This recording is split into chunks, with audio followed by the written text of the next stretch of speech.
C'est tout bon. Donc bonjour à tous, bienvenue donc dans ce webinaire dédié à l'introduction de l'intelligence artificielle et le rôle du CSE.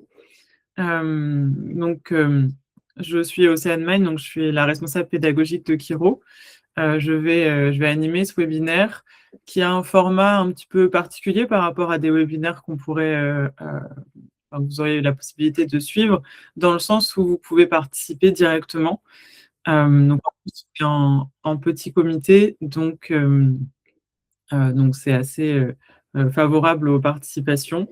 Donc n'hésitez pas. Après, si vous préférez également, mettre des questions dans le chat, je le regarderai et j'y répondrai également. Hop, accepter. Hem Voilà, n'hésitez pas à intervenir. Il y a des moments où moi je vais vous solliciter parce que j'ai besoin de votre avis pour, adapter mon propos et bon, n'hésitez pas donc si vous avez des questions. Donc, on va simplement commencer ce webinaire avant de rentrer dans le vif du sujet, donc par, une, petite présentation donc de Kiro. Donc pour ceux qui ne nous connaissent pas, Kiro, on est, une plateforme de services donc dédiée au CSE. On propose donc différents, services, donc de la formation, c'est on va dire notre, principale activité avec l'accompagnement juridique également, donc pas du conseil parce qu'on n'est pas avocat, mais du renseignement juridique, avec, donc des juristes, qui sont, à disposition donc par mail, chat, téléphone, ou visio éventuellement. On propose également, de la rédaction de PV de réunion, via Kiro Expertise, on a la possibilité donc de, faire des expertises, comptables, et également donc des, diagnostics ou audits, expertises libres, pour l'instant et bientôt des expertises habilitées, une fois qu'on sera habilité Calianor. Nouveau service également, on accompagne, sur les élections CSE. Donc vous êtes, un petit peu en en comment dire? L'information, vous l'avez en exclusivité presque. Hem, donc voilà, je ne sais pas si parmi vous, certains, sont déjà clients chez nous, si c'est une découverte.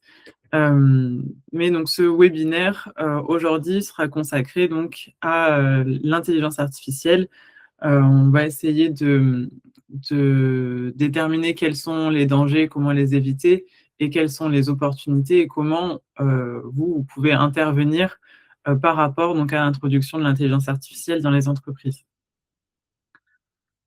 Donc on le sait, hein, on est parti vraiment, d'un constat, l'intelligence artificielle, elle est déjà dans les entreprises avec, ou sans cadre, avec ou sans l'intervention du CSE, même dans les situations où elle aurait été, nécessaire parce que c'est vrai qu'on pour l'instant, le cadre se construit, on a de temps en temps de nouvelles, décisions de justice qui viennent préciser, le cadre dans lequel s'inscrit, l'intelligence artificielle dans l'entreprise. Hem, mais donc c'est important de déterminer quel pourrait être votre rôle justement, pour, cadrer, l'utilisation et l'introduction de cette intelligence artificielle. À savoir que, il y a une enquête qui a été faite, par, l'IFOP en 2025 et qui a, mis en avant le fait que 43 des, salariés des Français même, plus que des salariés, des Français déclarent, utiliser les IA génératives au travail. Hem, 73 estiment ne pas avoir les connaissances suffisantes pour utiliser ces technologies efficacement. Donc ça révèle un manque de formation et un besoin du coup de formation, par rapport à l'utilisation de l'outil, par rapport aux risques, par rapport, à différentes, notions qu'on va aborder également dans le cadre de ce webinaire. Malgré ça, il y a quand même 29 qui, affirment que leur productivité et leur efficacité ont augmenté de plus de 40 grâce à ces technologies. Donc c'est assez important. Alors c'est vrai que forcément, en fonction des secteurs d'activité, on ne va pas retrouver la même part, partout, mais c'est une moyenne du coup, c'est 29. Parce que, tout ce qui est métier évidemment, manuel, il y a pas forcément d'aide via, l'intelligence artificielle, en tout cas pas pour l'instant. Et d'ailleurs, n'hésitez pas à marquer peut-être dans le chat, hem, de quel secteur d'activité vous venez. Comme ça me permettra d'avoir une petite idée. Également, donc il y a que 15 donc des, utilisateurs qui ont reçu une formation, pour bien utiliser l'intelligence artificielle. Enfin, c'est quand même assez peu par rapport, à l'usage qu'on peut en faire. Alors je vois la métallurgie, travaux publics, OK. Bailleur social, c'est vrai que c'est un secteur donc pour l'instant complètement différent. Donc à voir ce qu'on la robotique médicale, sécurité informatique, un collège privé dans le bâtiment, l'enseignement à distance, bureau d'études. Ah, vous représentez, vraiment un panel presque représentatif de tous les secteurs d'activité qu'on pourrait retrouver dans le transport également. Ouais et hésitez pas à me dire donc là justement chez vous, c'est maintenant que je vais, être amenée donc à vous poser des questions. Qui est-ce qui a déjà utilisé une IA générative? Qui est-ce qui sait, si, un outil d'IA alors déjà, qui est-ce qui a déjà utilisé une IA générative? Essayez de le faire à main levée, en levant la main, une IA générative donc voilà, type, ChatGPT ou pour faire une image, produire un texte et cetera. Donc je vois qu'il y en a quand même déjà 3, 4 effectivement. Alors 5, je pense que certains d'autres aussi.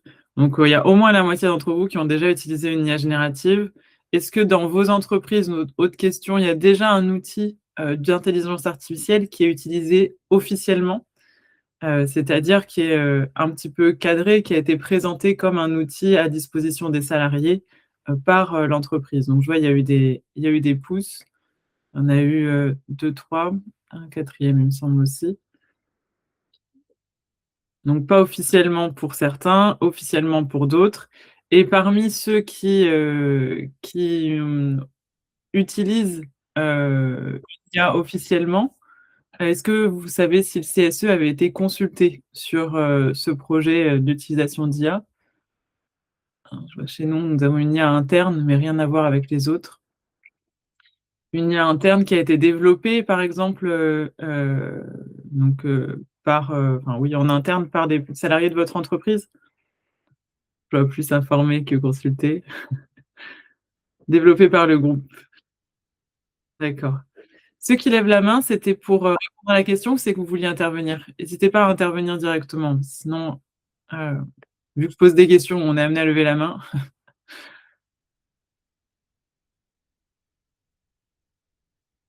Hop, j'en profite pour accepter quelqu'un. Jérôme, vous vouliez intervenir? Non, non, c'est bon. OK.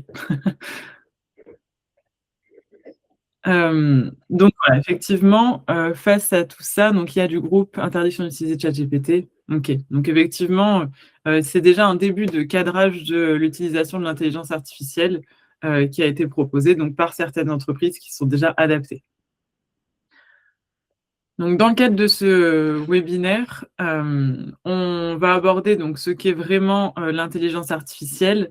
Ensuite, on abordera donc les dangers, dans un troisième temps, donc les opportunités, et justement les opportunités par rapport à votre rôle, en tant que CSE. Donc, ce qui est vraiment l'IA, qu'est-ce qui est vraiment l'IA? En fait, il y a beaucoup de personnes qui confondent, intelligence artificielle et automatisation classique. Donc, par rapport à la différence entre les 2, ben, vous pouvez voir donc sur le diapo, à gauche, un algorithme classique, c'est, hyper simple, si, A, alors B. Donc, par exemple, dans un logiciel, RH, si on a une demande de congé validée par le manager, alors ça alerte la paye, enfin, rien de particulier. Alors que du côté de l'intelligence artificielle, c'est différent.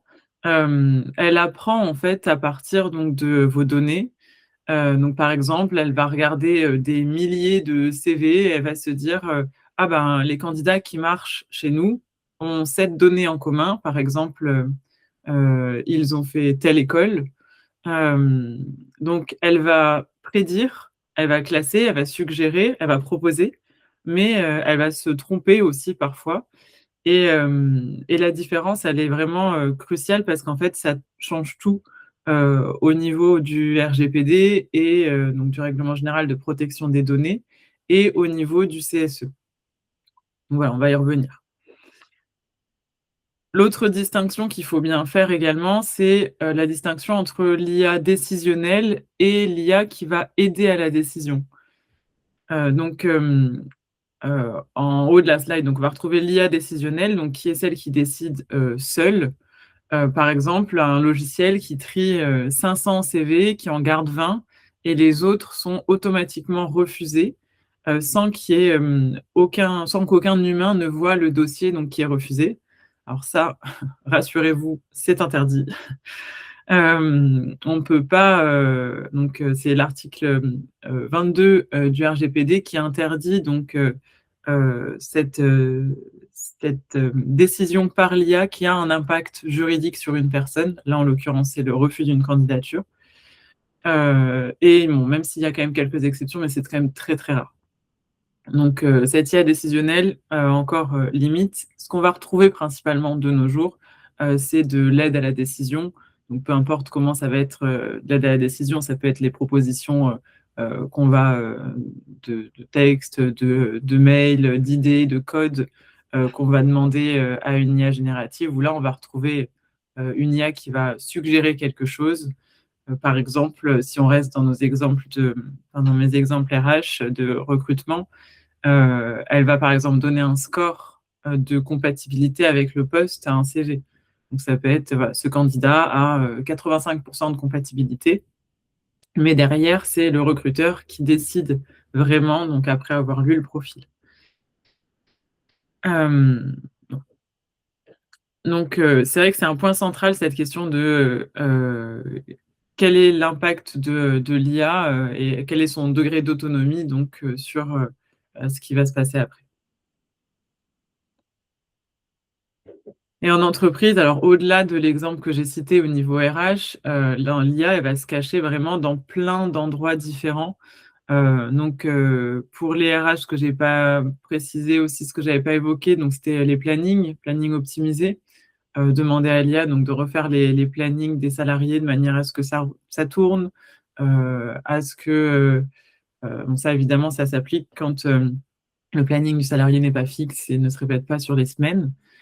Beaucoup utilisé également en paye et en gestion, donc avec des outils qui peuvent repérer des, erreurs, dans les bulletins de paye ou générer, les bulletins de paye et après ce qu'on rencontre le plus souvent en tant que salarié, ça va être, les outils collaboratifs, donc avec, des, recommandations, des recherches, des résumés de réunions, des résumés de documents, des traductions, du codage, enfin, vous, vos utilités au niveau de, l'intelligence artificielle, ça va concerner, quel type de de situation?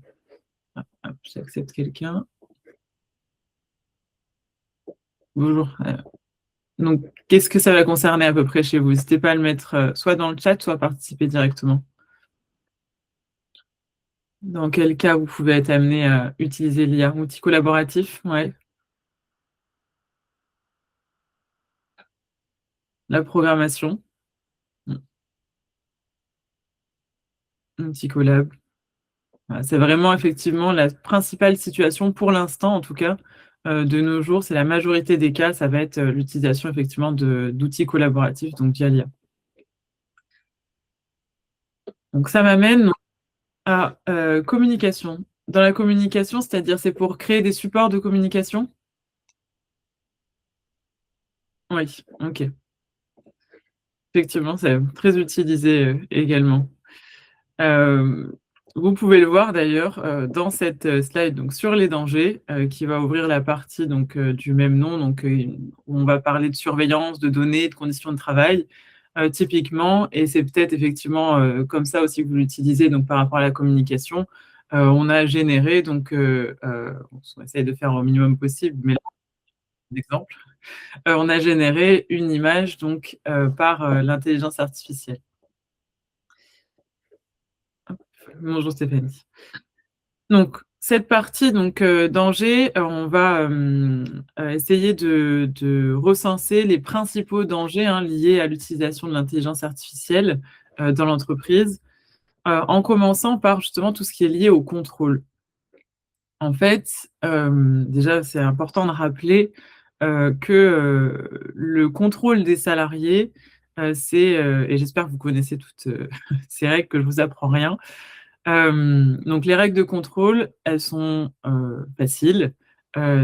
Forcément, il faut qu'il y ait une information et une consultation, donc un avis du CSE qui est attendu pour l'introduction de moyens et de techniques de contrôle des salariés.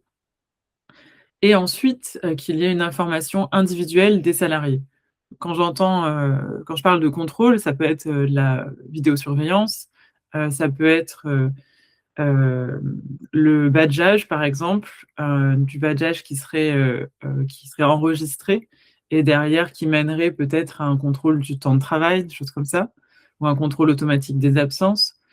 Ça concerne également le contrôle de l'activité sur ordinateur, par exemple. Et à ce sujet, j'ai un exemple assez parlant de contrôle abusif, on va voir juste après, où justement on parlait d'IA. Et en fait, peu importe le contrôle qui est mis en place, il faut respecter un principe de proportionnalité, c'est-à-dire qu'il ne faut pas aller trop loin dans le contrôle par rapport à la finalité du contrôle, c'est-à-dire par exemple la surveillance, ça peut être pour éviter les intrusions, la vidéosurveillance, ça peut être pour éviter les intrusions, pour protéger donc les biens et les personnes, mais on ne peut pas, par exemple, suivre un salarié pendant toute sa journée de travail en le suivant donc dans chacun de ses mouvements, ou même se servir de cette vidéosurveillance pour contrôler ce qu'il est en train de faire sur son ordinateur. Ça, c'est interdit. Ça serait disproportionné par rapport au but recherché. Et le principe de proportionnalité, ça veut également dire minimiser les données récoltées. Donc ça, c'est un principe qui ressort dans le cadre du RGPD, du Règlement général de protection des données. Un exemple justement où ça a été considéré comme abusif, et je pense qu'on on l'aurait tous deviné sans même la décision de la CNIL. Mais donc dans cette décision, en fait, le contexte est qu'il y a une entreprise qui intervenait dans le secteur de l'immobilier et qui avait installé sur les ordinateurs de certains de ses salariés un logiciel de suivi de leur activité dans le cadre du télétravail. Donc, il y avait aussi un système de vidéosurveillance dans les locaux. Et en fait, il y a eu un contrôle qui a été fait donc, par la CNIL suite à des plaintes donc, de la part de salariés. Donc, ça fonctionne vraiment, le système de plainte. Et la CNIL a constaté que la société filmait en permanence ses salariés en captant l'image et le son, et qu'elle mesurait le temps de travail et évaluait la performance des salariés par le biais du logiciel qui était installé et qui prenait en fait des captures d'écran de l'activité donc du salarié à intervalles réguliers. Et ça menait automatiquement à des retenues sur salaire par rapport au temps d'inactivité du salarié. Donc je pense que tout le monde ici voit le caractère abusif de ce suivi. Donc voilà, il n'y avait pas dans le cadre du RGPD, dans le cadre du traitement des données, il faut une base légale adaptée. Là, en l'occurrence, il n'y en avait pas. C'était une atteinte disproportionnée à la vie privée, parce que je vous laisse imaginer, dans le cadre du télétravail, quand on est derrière son écran, voilà, si on vous filme en continu, forcément, à un moment ou à un autre, il va y avoir une atteinte à la vie privée. Et il n'y avait eu qu'une information orale du fait qu'il y avait une surveillance. Et il n'y avait pas eu d'analyse d'impact non plus qui avait été faite, alors que là, on avait quand même des données importantes qui étaient traitées. La sanction, est tombé donc par la CNIL, c'était 40 000 € d'amende. Donc ça peut paraître pas très important comme sanction, mais en fait, par rapport à la société à laquelle cette sanction s'est appliquée, c'était un montant assez important par rapport à son chiffre d'affaires et sa trésorerie. Et en plus de ça, en fait, dès le contrôle, l'entreprise a mis fin à ce suivi. Donc voilà. Par rapport à la bonne foi dont l'entreprise a fait preuve, ils ont décidé d'être assez cléments sur la sanction. Mais au-delà de cet exemple assez flagrant, assez flagrant, on a d'autres exemples concrets donc de dérives de l'intelligence artificielle où, où là, en fait, vous auriez un rôle d'alerte, par exemple, à jouer. On a eu, par exemple, un score de productivité qui a été calculé donc, par un algorithme à partir de connexions, de mails, d'outils collaboratifs et qui, qui a en fait engendré des conséquences derrière sur la carrière, sur la paye, etc. Donc ça serait un exemple de dérive de l'IA. Également, si on commençait à analyser via l'intelligence artificielle des conversations, donc Teams, Slack, pour repérer ceux qui décrochent, ceux qui commencent à être moins investis, qui envisagent de quitter l'entreprise, etc. Alors, même si, évidemment, l'employeur a la possibilité d'accéder aux conversations via les outils professionnels, le fait d'analyser de manière automatique toutes les conversations, ça serait considéré comme abusif. Et également, on pourrait considérer comme abusif et une vraie dérive de l'utilisation de l'intelligence artificielle, la géolocalisation couplée à l'intelligence artificielle pour analyser les tournées, les pauses, les arrêts faits par les conducteurs, donc en l'occurrence. Et là, ça pourrait être considéré comme abusif en fonction de ce qu'on fait derrière de ces données. Est-ce que vous, il y a des sujets, il y a des situations où vous avez un doute sur le caractère abusif de l'utilisation de l'IA, de l'utilisation ou du cadrage de l'IA, ou pas forcément?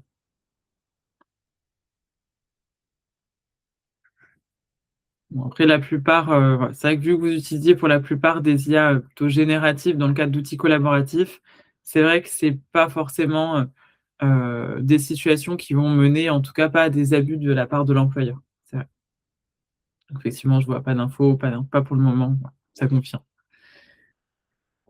La question se pose également, dans le cadre des dangers liés à l'intelligence artificielle, des données personnelles. Donc, par exemple, en fait, faut distinguer la question pas de souci, pas de souci, Malika. J'espère que tout va bien. Donc, faut différencier la question des données communes de celles des données sensibles.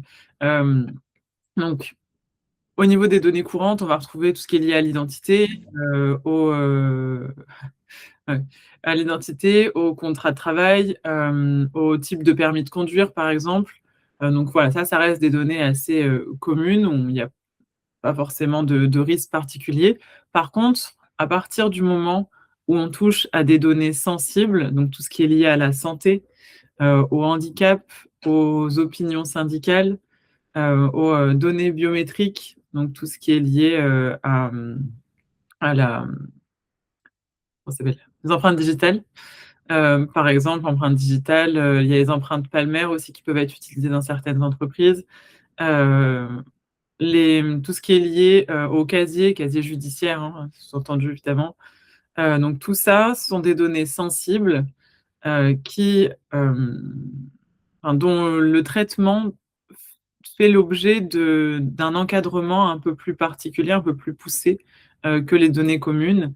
Et c'est là où, si l'IA est amenée à traiter ce genre de données, il peut y avoir un impact donc important et vous avez un rôle à jouer beaucoup plus important pour vérifier comment sont cadrées ces données-là. Avec toujours 2 principes qui vont être suivis. Le principe de minimisation, donc le fait de ne collecter que ce qui est nécessaire. Donc, par exemple, une personne, je réfléchis, dans une entreprise où, même pour les données communes d'ailleurs, hein, une entreprise où le salarié ne serait pas amené à conduire un véhicule, il n'y a aucune raison de collecter son type de permis de conduire, par exemple. Et toujours dans le respect donc de la finalité de cette collecte, donc avec un usage déterminé, explicite, légitime et qui de toute façon doit être renseigné dans le registre des activités de traitement. Vous le disiez tout à l'heure, donc via, l'article donc 22 du RGPD, on ne peut pas un salarié ne peut pas faire l'objet, d'une décision, d'ailleurs salarié ou pas salarié, hein, candidat également, ne peut pas faire l'objet d'une décision qui va produire des effets, juridiques, basés uniquement sur, un traitement automatisé, donc sur un profilage. Donc par exemple, le fait de refuser automatiquement une promotion ou une prime, sur la base d'un score déterminé par de l'IA, ça serait pas possible. Il faut vraiment que l'humain, garde un vrai pouvoir de décision, final.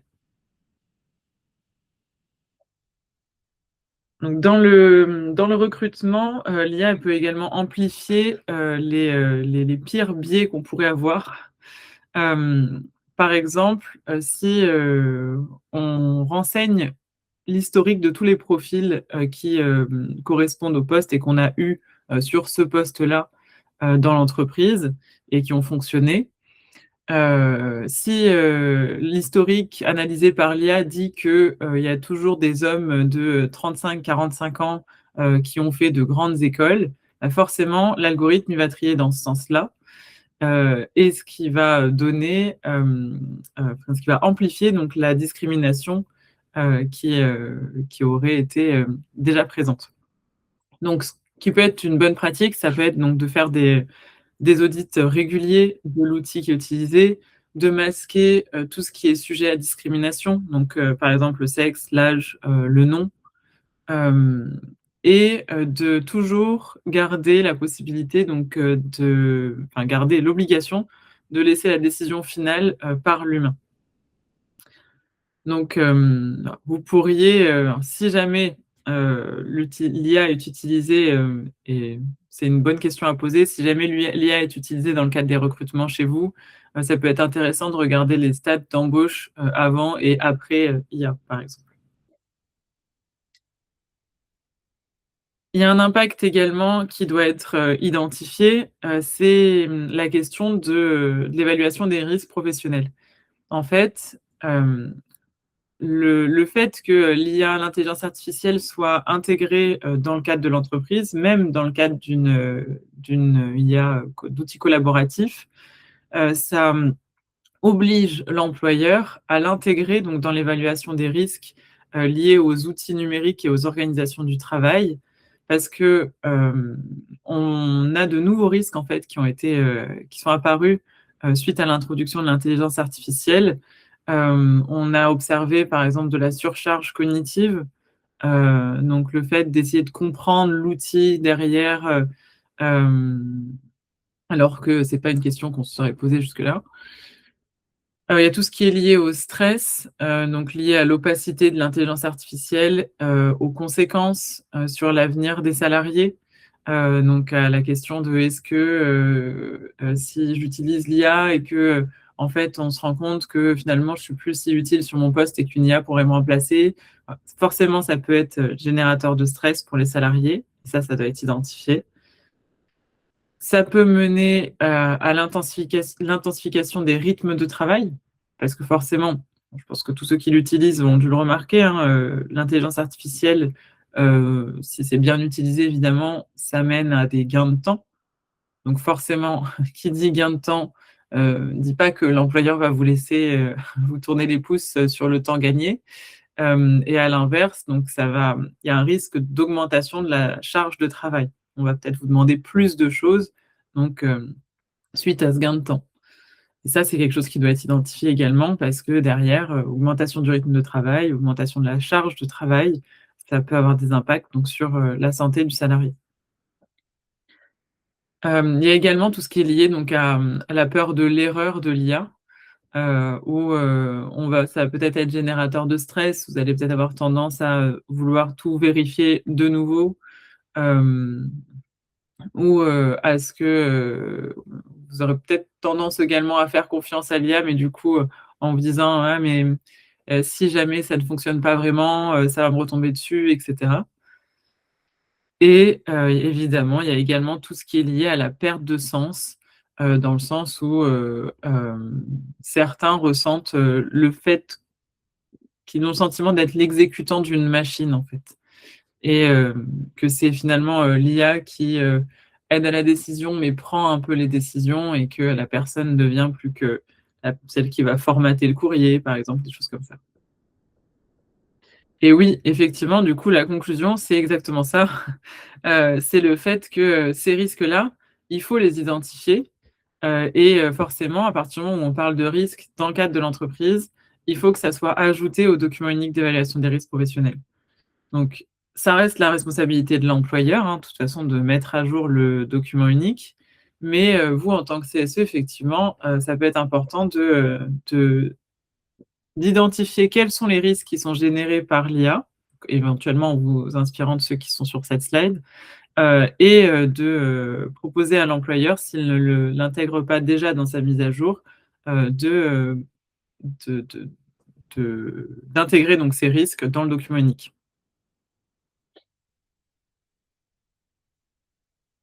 Avec plaisir. L'un des dangers également qu'on va retrouver et qui est un peu lié aussi au risque et qu'on retrouve donc, dans les résultats de l'enquête, de l'IFOP donc en 2025, c'est la question de la formation. En fait, il y a une double obligation, légale. Il y a l'obligation qui vient du code du travail, donc que normalement, vous connaissez tous avec l'obligation d'adapter, le salarié à son poste et aux évolutions de son poste et de maintenir l'employabilité du salarié. Donc forcément, si vous êtes dans un métier où, l'IA peut être utilisée ou doit être utilisée, dans certains métiers, ça commence à devenir indispensable, hem, pour être, compétitif. Forcément, ça veut dire que, si là, dans votre entreprise, vous devez l'utiliser, dans une autre entreprise, sur un même poste, vous êtes censé savoir comment l'utiliser également. Donc votre employeur doit maintenir votre employabilité et du coup, former à l'utilisation de l'IA. Alors après, c'est une formation évidemment qui doit être adaptée par rapport à l'usage qui en est fait. Et cette obligation, d'adaptation au poste, et donc qui mène à une formation à la charge de l'employeur, elle est, renforcée par l'IA Act. Donc l'IA Act, un un règlement, une réglementation qui a été, mise en place et qui oblige, les déployeurs d'intelligence artificielle à former les utilisateurs à l'outil. Donc de manière à s'assurer que tout le monde a le niveau de connaissance suffisante pour, utiliser l'outil et savoir exactement comment ça fonctionne. Alors j'ai vu seulement si c'est utilisé dans l'entreprise. Alors il y a une obligation effectivement si c'est utilisé dans l'entreprise ou, si l'employeur laisse les salariés l'utiliser de manière, autonome. Hem Après, ça peut toujours être une bonne chose de faire une sensibilisation, à l'IA, mais du coup, là, on n'est plus dans le cadre d'une obligation. Donc s'il y a une utilisation d'une IA, sans formation adaptée, il y a un risque de faute de l'employé.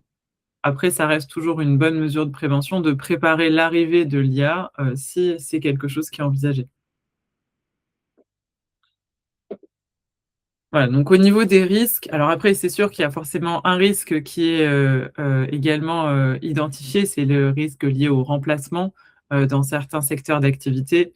Mais, là du coup, c'est plus quelque chose qui n'est, s enfin, qui est en train de s'effectuer et c'est quelque chose que vous pourriez, d'ores et déjà identifier ou aborder, dans le cadre de votre rôle du CSE et du coup, on va en parler, dans le cadre des opportunités, donc cette troisième partie, sur, le fait que l'IA donc peut être utile si elle est bien encadrée ou en tout cas, par rapport à ce que je disais juste avant, on peut, mieux, hem, anticiper, son arrivée donc dans l'entreprise, si on s'investit donc, un minimum avec les outils qu'on a à disposition. Puisque ce que l'IA donc elle peut apporter dans l'entreprise, c'est, donc pour l'entreprise une automatisation des tâches, répétitives, par exemple tout ce qui est lié à des, alors des relances, j'ai envie de dire, il y a déjà des logiciels. Hem, alors, je crois qu'il y a une question. Peut-on nous imposer l'utilisation de l'IA ou au contraire l'utilisation peut-elle être interdite par l'employeur? Alors oui. Alors imposer l'utilisation de l'IA, ça me paraît un peu plus délicat. À la limite flécher donc vers certaines IA, enfin choisir une IA, pourquoi pas. Après la question d'imposer, à ce jour, sauf si vous avez peut-être un exemple, qui, plus précis, dans ce cas, je vous laisse intervenir même, en utilisant votre micro. Hem, mais du coup, en attendant, je vais répondre sur la deuxième partie, ce que j'ai oublié déjà. Interdire l'utilisation de l'IA par l'employeur, oui, ça c'est possible. D'ailleurs, effectivement, c'est quelque chose qui a été cité par certains, qui ont indiqué qu'il y a une IA qui a été, développée, au sein du groupe et que toute autre, intelligence artificielle est interdite, dans cette entreprise, dans ce groupe-là, du coup, j'imagine aussi. Mmh.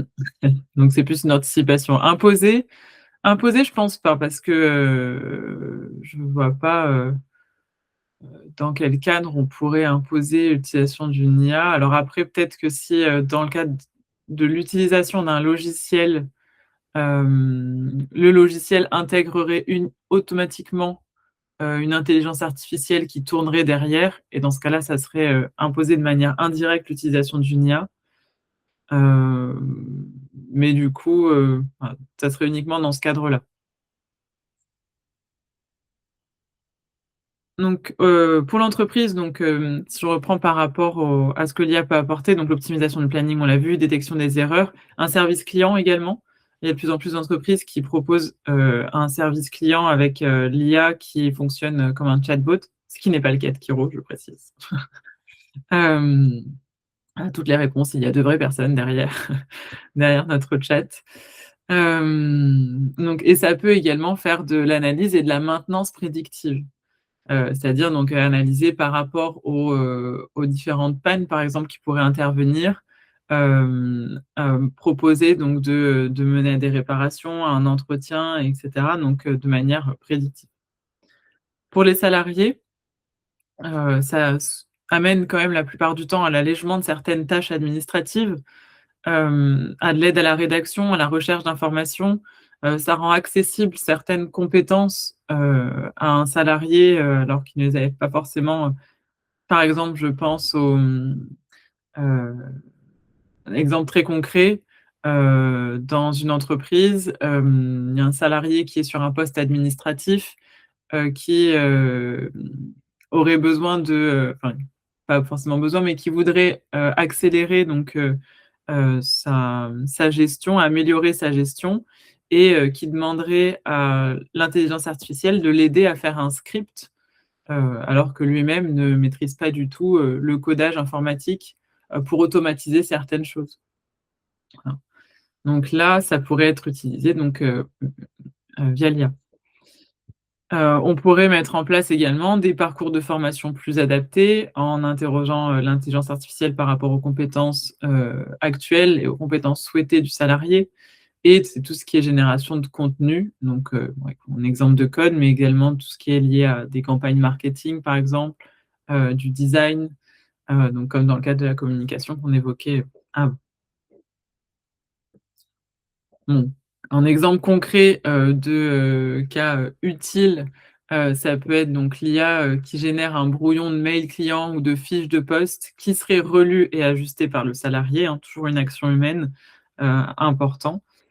Donc ça, c'est vraiment de la chose classique et d'ailleurs, de plus en plus d'outils de messagerie proposent, par défaut donc d'aider à la rédaction de mails. Donc avec comme bénéfice un gain de temps, une amélioration de la qualité, à partir du moment où il y a toujours un contrôle quand même derrière de l'humain, toujours à condition donc ouais, que le salarié reste responsable du contenu final.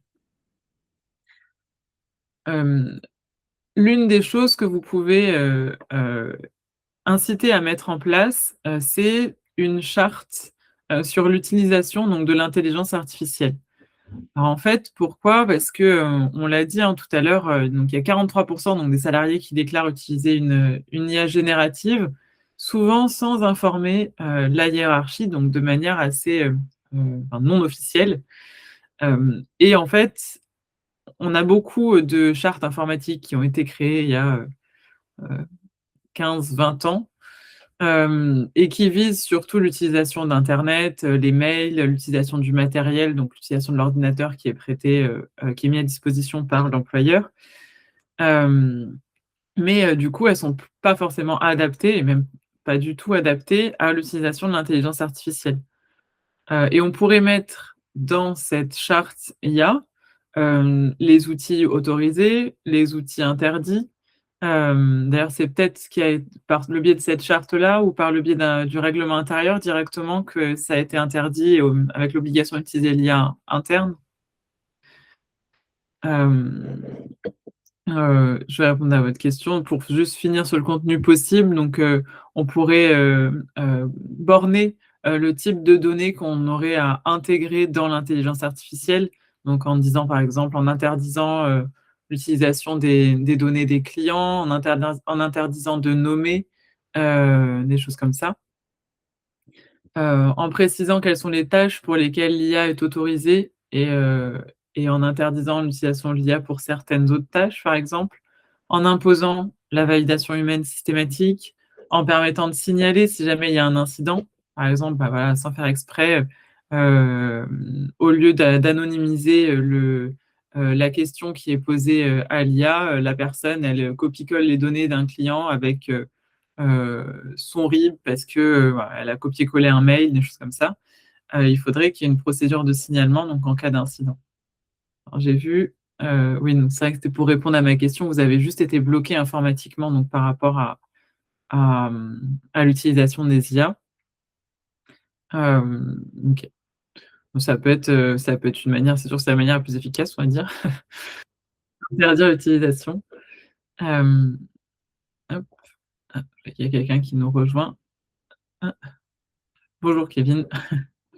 Donc, bah, par rapport à la charte, alors j'ai une question effectivement. C'est l'employeur qui doit proposer cette charte, pas le CSE. Alors forcément, c'est une charte, si vous souhaitez mettre en place, c'est une charte qui devra être mise, et élaborée conjointement entre l'employeur et le CSE, puisque ça touche les conditions de travail des salariés. Donc si l'employeur le faisait même tout seul, il faudrait derrière qu'il y ait, en fonction de l'impact que ça va avoir sur les conditions de travail des salariés, qu'il y ait une consultation du CSE ou au moins une information. L'idéal étant, de le faire ensemble. Rien n'empêche évidemment le CSE de proposer et d'être à l'initiative. Et CSSCT, CSE, si vraiment ça a un impact sur la santé des salariés, et sur les conditions de travail, ça a vraiment un impact important, je dirais oui, effectivement, ça peut être un sujet dont pourrait se saisir la CSSCT. Après, le CSE restera toujours celui qui rendra l'avis final, même si ça a été préparé par la CSSCT. Et quoi qu'il arrive, donc si, une telle charte, est mise en place, en fait, il y a 2 possibilités qui vont lui donner une valeur juridique plus ou moins importante. Donc soit c'est un simple document d'orientation, juste pour expliquer aux salariés comment bien utiliser l'intelligence artificielle. Soit, on le met réellement en annexe du règlement intérieur, ce qui va lui donner une véritable force contraignante et c'est la seule manière pour l'employeur de pouvoir sanctionner les salariés qui ne respecteraient pas les règles, qui seraient dictées dans la charte. Par contre, si c'est pas un simple document d'orientation, d'information, mais que c'est un vrai document contraignant, dans ce cas-là, l'employeur doit obligatoirement consulter le CSE parce que ça veut dire qu'on modifie le règlement intérieur. Et du coup, vous le savez, toute modification du règlement intérieur nécessite une consultation du CSE. Si vous ne le savez pas, maintenant vous le savez. Avec un avis du CSE. Et ensuite, une information des salariés, donc soit par voie d'affichage, soit par le fait qu'on va transmettre donc, le nouveau règlement intérieur aux salariés. Donc le CSE doit être consulté donc, dans plusieurs situations, en fait, quand on parle d'intelligence artificielle, on va le retrouver donc dans plusieurs domaines de consultation. Dans le cadre des consultations ponctuelles, bon, bah, ça va être si on introduit une nouvelle technologie, si ça a un impact donc sur la santé, sécurité et conditions de travail, si c'est un changement lié aux moyens et techniques de contrôle de l'activité des salariés. Tout ça, ça doit mener à une consultation ponctuelle et donc à un avis du CSE. Mais également, dans le cadre des consultations récurrentes, on va pouvoir retrouver l'intelligence artificielle parce que ça pourrait être le cas, donc oui, dans le cadre de la politique sociale, les conditions de travail et l'emploi, en le précisant. Donc, ouais, il y a eu telle modification, telle introduction, donc l'année précédente, par exemple. Dans le cadre des orientations stratégiques, si on prévoit de mettre en place l'IA, si on prévoit de remplacer à l'avenir certains postes par de l'intelligence artificielle, donc tout ça, ça doit être indiqué dans les orientations stratégiques et donc forcément, ça mène à un avis du CSE. Et de manière générale, voilà, à partir du moment où il y a un projet qui a un impact collectif sur l'organisation, sur les conditions de travail, sur le contrôle des salariés, il faut consultation du CSE. Donc petit cas de consultation justement. Donc si, à votre avis, s'il y a un changement de version d'un outil d'IA sans impact collectif, c'est-à-dire que on passe de, je dis une bêtise, hein, ChatGPT 2.0 à ChatGPT 3.0. Est-ce que, à votre avis, on a besoin d'une consultation? Vous pouvez faire avec les pouces qui montent et qui descendent. Non, non. Oui pour Lucette, non pour Régis, je vois aussi Franck, non. Une petite interrogation, effectivement. Alors, la réponse, non, c'est plutôt non, effectivement, parce que là, on n'a pas d'impact collectif, on change juste l'outil qui serait utilisé sans qu'il y ait de vraie différence. Il faut vraiment qu'il n'y ait pas de grosse différence par rapport à l'ancien outil, donc là, pas de souci. Ensuite, si on remplace un outil d'IA par un outil équivalent, c'est-à-dire, par exemple, on passe de ChatGPT à Gemini ou à Claude ou à peu importe. Quelque chose qui fait la même chose. Est-ce qu'on consulte ou on ne consulte pas? Pas de consultation, j'ai vu un petit peu des deux. Donc, de nouveau, non, effectivement, pour Régis et Franck. Effectivement, c'est plutôt non. Si ça reste un outil vraiment équivalent, il n'y a pas d'obligation de consultation. Par contre, ça n'empêche pas l'employeur d'informer le CSE, mais il n'y a pas d'obligation en ce sens, surtout pas d'obligation d'avoir un avis, en tout cas, du CSE. À votre avis, autre situation, on a un nouveau système d'intelligence artificielle plus performant avec l'interconnexion des outils, plus de salariés concernés, ou une centralisation des données. Est-ce qu'on consulte ou est-ce qu'on ne consulte pas? Ah oui, oui, oui, oui. Ah, il n'y a plus de doute maintenant. Effectivement, c'est obligatoire. Changement des conditions de travail, oui.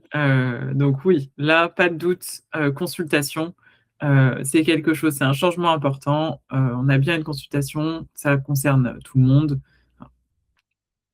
Et enfin, si on généralise un outil d'intelligence artificielle à tous les services, donc là, est-ce qu'on doit consulter le CSE, donc qui était utilisé dans un service, utilisé dans tous? Oui, effectivement. On a bien une consultation obligatoire du CSE, absolument. Je suis complètement d'accord avec vous, Franck. Donc là, vos réflexes en fait que vous pourriez avoir, concernant l'IA donc, en réunion, c'est dès qu'on vous parle, dès qu'on évoque en fait l'intelligence artificielle, l'utilisation de l'intelligence artificielle, en fonction, du sujet évidemment, vous pourriez vous demander, enfin demander, d'où viennent les données qui sont utilisées. Est-ce que l'IA décide seule, ou est-ce qu'un humain, garde-t-il le dernier mot? Oui, effectivement, une remarque tout à fait juste de la part de Régis, les IA se mélangent, avec, Claude et Copilot par exemple. Effectivement et d'ailleurs, avec plaisir Laura, vous pourrez suivre le reste, avec l'enregistrement. Bonne journée. Effectivement, d'ailleurs on a des on le remarque, de manière, instinctive, j'ai envie de dire, hem dans certains logiciels, il y a l'IA qui est utilisée, on commence à voir l'interface d'une autre IA, qui apparaît suite à une mise à jour, des choses comme ça et effectivement, c'est vrai qu'il y a beaucoup de liens, en fait, entre les différents logiciels d'intelligence artificielle. Donc voilà, on peut se poser aussi la question de qu'est-ce qui est prévu pour éviter les biais, discriminations? Quels sont les impacts, sur la charge de travail, sur les horaires, sur la santé? Donc liés risque professionnel, toujours, cette pensée risque professionnel. Est-ce que l'outil sert aussi à contrôler l'activité ou est-ce que c'est simplement un outil, pour aider le salarié? Et si jamais on traite des données sensibles, et est-ce qu'une étude d'impact RGPD donc a été menée ou non? Ça, c'est une bonne question à poser donc, dans le cadre de l'utilisation de l'IA. Et en fonction des réponses, en fonction de ce que vous pouvez avoir comme ressenti, vous avez plusieurs leviers d'action, qui, peuvent être, utilisés de votre côté, côté du CSE. Donc dans le cadre, des différents droits d'alerte, par exemple, vous pouvez utiliser le droit d'alerte en cas d'atteinte aux droits des personnes. S'il y a une atteinte liée, aux données personnelles, par exemple, qui sont utilisées, qui sont introduites dans l'IA, où vous ne savez pas exactement comment, c'est borné, où c'est stocké et cetera. Donc le droit d'alerte, et vous pouvez également faire appel à un expert habilité, donc pour analyser l'impact, de l'utilisation de l'intelligence artificielle et en fonction, enfin, en utilisant différents motifs, donc pour fonder l'expertise. Par exemple, si, l'intelligence artificielle est quelque chose de nouveau, dans votre entreprise, ça doit mener à une consultation sur l'introduction de nouvelles technologies qui peut vous permettre de faire appel à un expert et si l'entreprise a déjà recours à l'IA, mais qu'elle souhaite renforcer l'utilisation, dans ce cas-là, ça doit mener également à une consultation, donc dans le cadre d'un projet important modifiant les conditions de santé et de sécurité ou les conditions de travail. Et donc dans le cadre de cette consultation-là, vous pourriez être amené également à désigner un expert. Et étant donné qu'on est dans le cadre d'une consultation ponctuelle, le financement est au moins à 80 par l'employeur, donc pour ces expertises-là. Donc ça peut permettre d'avoir plus d'informations sur l'utilisation de l'IA, via, une expertise. Est-ce qu'on peut utiliser très bonne question effectivement, est-ce qu'on peut utiliser l'IA, sans le savoir ou à notre insu? Donc puisque l'IA semble être partout. Alors, en pratique, c'est possible. Par contre, dans la réalité, il faudrait que, enfin, en théorie, c'est possible, pardon et en pratique, il faudrait quand même que vous soyez, informé en tant que CSE, et donc c'est une bonne question à poser. C'est vrai qu'elle pourrait se cacher, par exemple, ben, on n'y pense pas forcément, en fait, si on n'est pas dans ce service-là, mais tout ce qui est lié au RH, l'IA peut se cacher partout et ça, sans forcément que les salariés qui ne sont pas dans les services RH, le sachent et peut-être même que de manière involontaire, hein, c'est pas forcément une volonté de cacher l'utilisation de l'IA, c'est peut-être que l'employeur n'a pas pensé, que ça pouvait être un motif de consultation. Mais du coup, effectivement, ça serait bien de poser la question. Et ça pourrait également faire l'objet d'une alerte justement d'une alerte dans le sens, alerter l'employeur, dans le cadre d'une réunion CSE, sur, est-ce qu'on pourrait pas faire, un audit de tous nos outils qui sont utilisés pour vérifier qu'on n'a pas de l'intelligence artificielle qui est cachée quelque part sans qu'on le sache. Et ouais, de manière générale, après donc par rapport au levier d'action et on va pas tarder à finir sur, ces questions. Donc on peut intégrer donc la question de l'intelligence artificielle, des discussions autour de l'intelligence artificielle dans le cadre donc des consultations récurrentes, on l'a évoqué, dans le cadre du document unique d'évaluation des risques, dans le cadre des discussions, de la CSSCT, et également, dans le cadre des négociations sur le télétravail, sur, donc pour vérifier qu'il y ait pas d'outils de contrôle, sur, la QVCT, la qualité de vie, conditions de travail, donc pour, voir comment on peut éliminer, le stress, comment ça peut être utilisé pour, de manière à simplifier, les conditions de travail de salariés. Et dans le cadre, de la GEPP, c'est-à-dire dans le cadre de, heu, la gestion des emplois et des parcours professionnels, dans le cadre de la formation justement. Donc en conclusion, donc l'intelligence artificielle, c'est un outil puissant, qui peut renforcer, mais qui peut également fragiliser les droits des salariés. Donc votre pouvoir, vous, en tant que CSE, c'est pas donc pas forcément en tout cas de stopper l'IA, mais c'est de décider comment elle va s'inviter dans le travail et comment on peut borner, son utilisation, pour que ça ne porte pas atteinte, aux droits des salariés. Voilà. Donc, je ne sais pas si vous avez encore des questions, liées à tout ce qu'on a dit, n'hésitez pas à intervenir. Merci, je vois que certains donc, doivent partir, pas de souci, avec plaisir. J'espère que ça vous a aidé. Hem Voilà, n'hésitez pas, on a pour projet également mettre en place une formation qui, combine, donc qui va beaucoup plus loin évidemment que ce webinaire, qui combine, l'intelligence artificielle, le droit du numérique et le RGPD. Donc, elle va bientôt sortir, donc ça sera, vous en serez informés dans le cadre je pense, la newsletter, voilà. Donc n'hésitez pas d'ici, je pense, allez, mi-juin, mi-juin, fin juin à peu près, on devrait être prêt à la dispenser.